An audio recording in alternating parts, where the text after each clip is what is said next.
দক্ষিণ এশীয় উচ্চশিক্ষা সম্মেলন শুরু, কাল উদ্বোধন করবেন প্রধান উপদেষ্টা। তিস্তা, পদ্মা এবং অভিন্ন নদীগুলোর ব্যাপারে জনগণের সাথে আমাদের কমিটমেন্ট আছে। সালমান এফ রহমান ও আনিসুল হকের বিরুদ্ধে অভিযোগ গঠন। ঢাকায় পৌঁছালেন বাংলাদেশের নতুন মার্কিন রাষ্ট্রদূত ক্রিস্টেনসেন।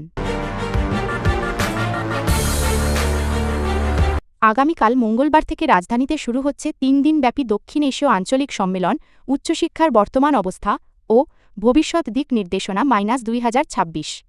রাজধানীর হোটেল লা মেরিডিয়ানে আয়োজিত এই আন্তর্জাতিক সম্মেলনের উদ্বোধন করবেন প্রধান উপদেষ্টা অধ্যাপক মুহাম্মদ ইউনুস। সম্মেলন চলবে ১৫ই জানুয়ারি পর্যন্ত। বাংলাদেশ বিশ্ববিদ্যালয় মঞ্জুরি কমিশন ইউজিসির আয়োজনে অনুষ্ঠিত এ সম্মেলনে যুক্তরাজ্য, মালদ্বীপ, মালয়েশিয়া, নেপাল, পাকিস্তান ও শ্রীলঙ্কা সহ বিভিন্ন দেশ থেকে প্রায় ৩০ জন আন্তর্জাতিক প্রতিনিধি অংশ নেবেন। এতে থাকবেন বিশ্বব্যাংকের প্রতিনিধিরাও। বাংলাদেশ সরকার ও বিশ্বব্যাংকের অর্থায়নে বাস্তবায়নাধীন higher education acceleration and transformation HEAT প্রকল্পের আওতায় এই সম্মেলনের আয়োজন করা হয়েছে।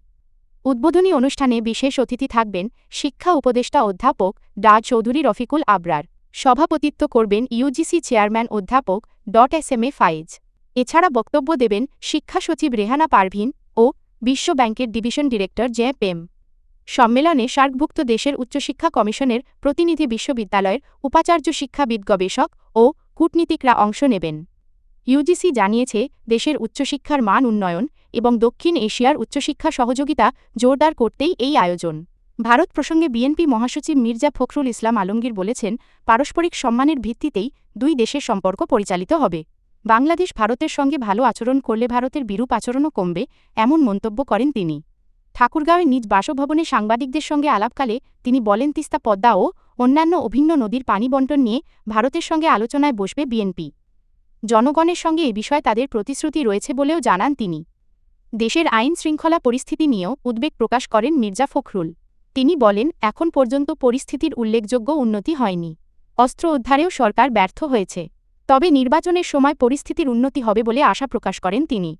সংস্কার, বহুদলীয় গণতন্ত্র, সংবাদপত্র ও বিচার বিভাগের স্বাধীনতা এসব অর্জনের কৃতিত্ব বিএনপির বলেও দাবি করেন তিনি।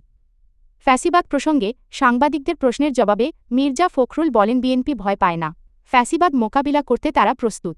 ২৪ জুলাই আগস্টের গণ-অভ্যুত্থান চলাকালে মানবতাবিরোধী অপরাধের মামলায় ক্ষমতাচ্যুত প্রধানমন্ত্রী শেখ হাসিনার বেসরকারি শিল্প ও বিনিয়োগ উপদেষ্টা সালমান এফ রহমান এবং সাবেক আইনমন্ত্রী আনিসুল হকের বিরুদ্ধে অভিযোগ গঠন করেছেন আন্তর্জাতিক অপরাধ ট্রাইব্যুনাল। সোমবার বিচারপতি মো. গোলাম মুর্তুজা মজুমদারের নেতৃত্বাধীন ৩ সদস্যের আন্তর্জাতিক অপরাধ ট্রাইব্যুনাল -১ আসামিদের অব্যাহতির আবেদন খারিজ করে এ আদেশ দেন।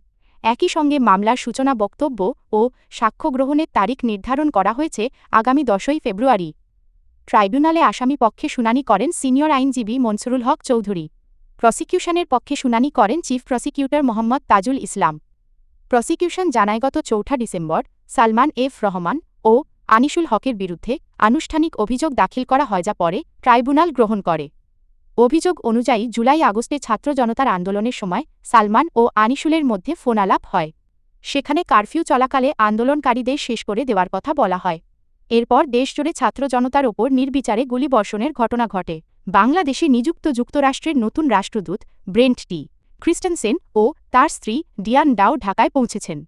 সোমবার সন্ধ্যায় হজরত শাহজালাল আন্তর্জাতিক বিমানবন্দরে তাকে স্বাগত জানান মার্কিন দূতাবাস ও পররাষ্ট্র মন্ত্রণালয়ের কর্মকর্তারা। কূটনৈতিক সূত্র জানায়, চলতি সপ্তাহেই পরিচয়পত্র পেশের মাধ্যমে আনুষ্ঠানিকভাবে বাংলাদেশে তার রাষ্ট্রদূতের দায়িত্ব শুরু করবেন ব্রেন্ট ক্রিস্টেনসেন।